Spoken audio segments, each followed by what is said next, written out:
தமிழக மக்களுக்கு வணக்கம்.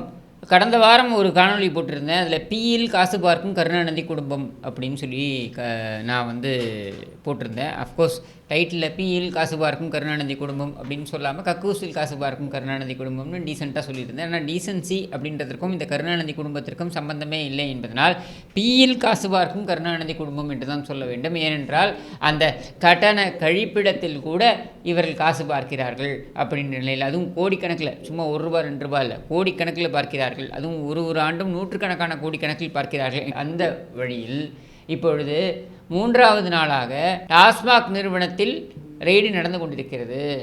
இந்த டாஸ்மாக் நிறுவனத்தில் ரெய்டு நடந்து கொண்டிருக்கிறது என்பது தமிழக அரசாங்கத்தின் நேரடி பார்வையில் இயங்கிக் கொண்டிருக்கின்ற ஒரு நிறுவனத்தில் இந்த ரெய்டு நடந்து கொண்டிருக்கிறது என்பதுதான்.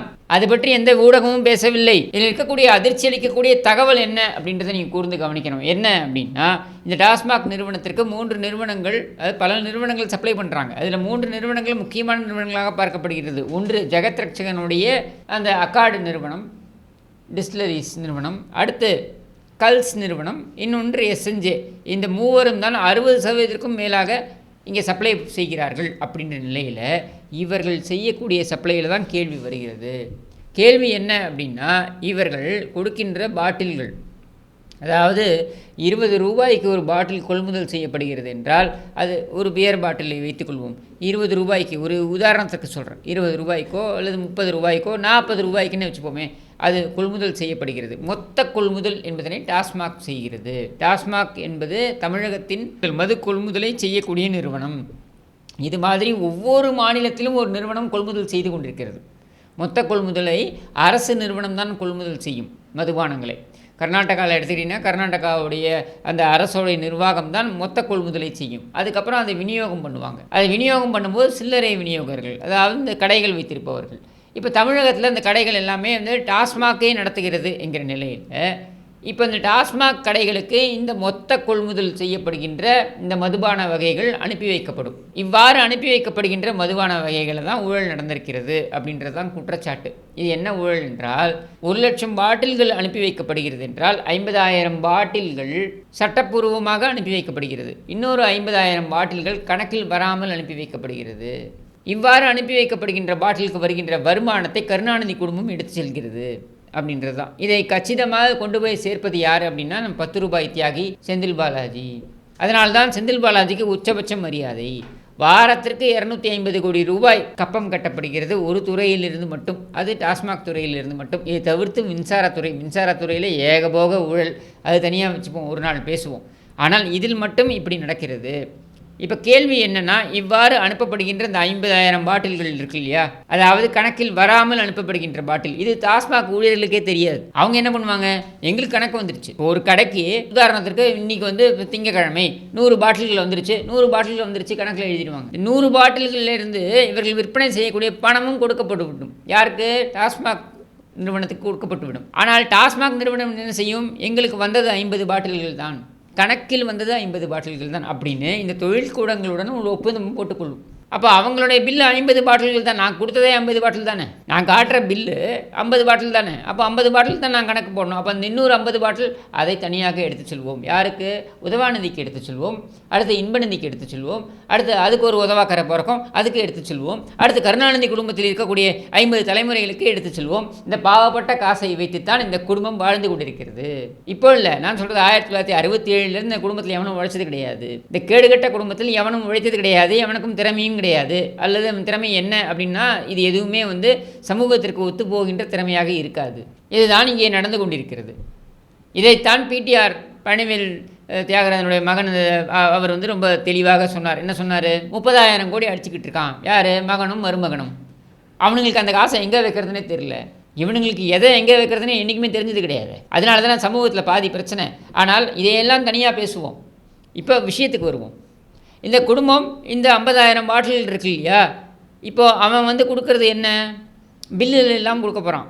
இப்போது அவனை பொறுத்த வரைக்கும், நான் தான் பில்லே வராமல் கொடுக்க போகிறேனே, கணக்கே இல்லாமல் கொடுக்க போகிறேனே, கணக்கிலே வராமல் கொடுக்க போகிறேனே, அதை எதற்காக நான் சுத்தமாக கொடுக்க வேண்டும்? கலப்படம் பண்ணி கொடுக்குறேன். பாதிக்கு பாதி கலப்படம். எவன் கேள்வி கேட்க முடியும்? எவனோ ஒருத்தன் குடித்து சாவ போகிறான், உனக்கு என்ன பிரச்சனை? எவன் குடித்து செத்தா நமக்கு என்ன? எவன் குடும்பம் சீரழிஞ்சால் நமக்கு என்ன? நம்முடைய அடுத்த 60 தலைமுறை 70 தலைமுறை இன்னொரு 150 தலைமுறை நன்றாக வாழ வேண்டும் என்கிற அந்த இப்படி ஒரு எண்ணம் கொண்ட எவனையும் நான் ஒரு நல்ல பிறவி என்று சொல்ல முடியுமா? அதில் அந்த சபரீசன், இவனுடைய மாப்பிள்ளை சார் என்று அழைக்கப்படுகின்ற சபரீசன், இவனுடைய வரலாறு என்ன தெரியுமா? இவன் என்றைக்காவது உழைத்திருக்கிறானா? இவன் மேலே இருக்கின்ற வழக்கு என்னன்னு தெரியுமா உங்களுக்கு? போலி மருந்து விற்பனை செய்தான் என்பதுதான் வழக்கு. அதில் பல 100 கோடி ரூபாய் காசு பார்த்தான் என்பதுதான் வழக்கு. மருந்தில் எவனாவது கலப்படம் செய்வானா? மருந்து என்பது என்ன? மருந்து என்பதனை என்ன என்று பார்க்கிறோம்?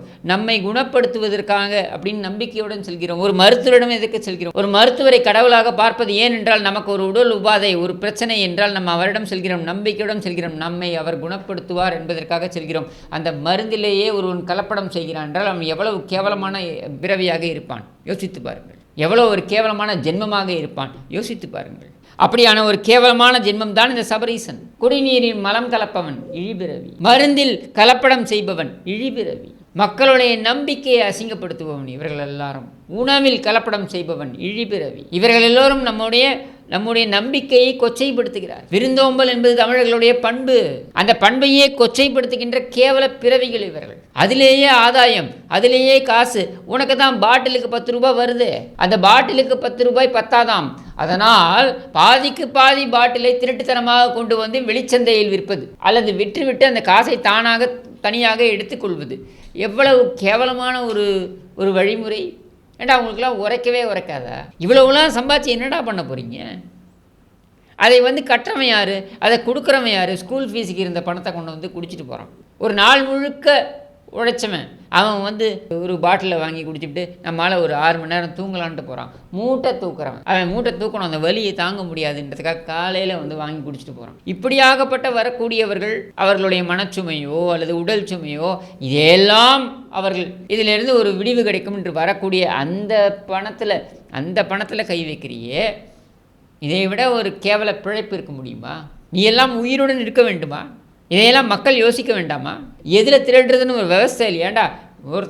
ஒருத்தன் சாப்பிட்றதுலையும் குடிப்பதுலையும் எவ்வளவு திருடுறதுன்னு ஒரு வரைமுறை இல்லையா? அசிங்கமாக இல்லை உங்களுக்கு? அவன் வெளியில் நிற்கிறான் பாருங்க, ஒரு வைன் ஷாப் வெளியில் நிற்பான் பாருங்க, 20 ரூபா கொடுங்க 30 ரூபா கொடுங்கன்னு வரவும் போகிறவன்கிட்ட கேட்பாங்க பாருங்க. எதுக்குன்னா அதை 20 ரூபா 30 ரூபா சேர்த்து வச்சு ஒரு 150 ரூபாயோ 160 ரூபாயோ ஒரு குவார்ட்டர் வாங்கலாம் அப்படின்ற ஒரு ஆசையில் நிற்பான் பாருங்க.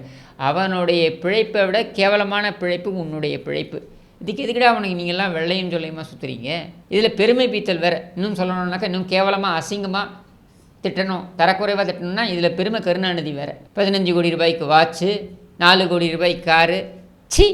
மக்களை சுரண்டி பிழைக்கும் ஈனப்பிறவிகளா? நாயும் பிழைக்குமா இந்த பிழைப்பு என்பதுதான் உங்களை பார்த்து நான் கேட்கக்கூடிய கேள்வி. உண்மையில் சொல்கிறேன், இப்படியான ஒரு கேவல பிழைப்பு பிழைப்பதற்கு வேறு ஏதாவது செய்யலாம். என்னை கேட்டால் தூக்கிட்டு தொங்கலாம். ஆனால் உங்கள் குடும்பம் அதையெல்லாம் செய்யாது. ஏனென்றால் உங்கள் குடும்பத்தில் டிஎன்ஏ அப்படி. இது ஒரு கேவலமான குடும்பம். சென்னைக்கு எப்படி கோவமோ அந்த மாதிரி தமிழ்நாட்டிற்கு கருணாநிதி குடும்பம் என்று கூறி விடைபெறுகிறேன். நன்றி, வணக்கம்.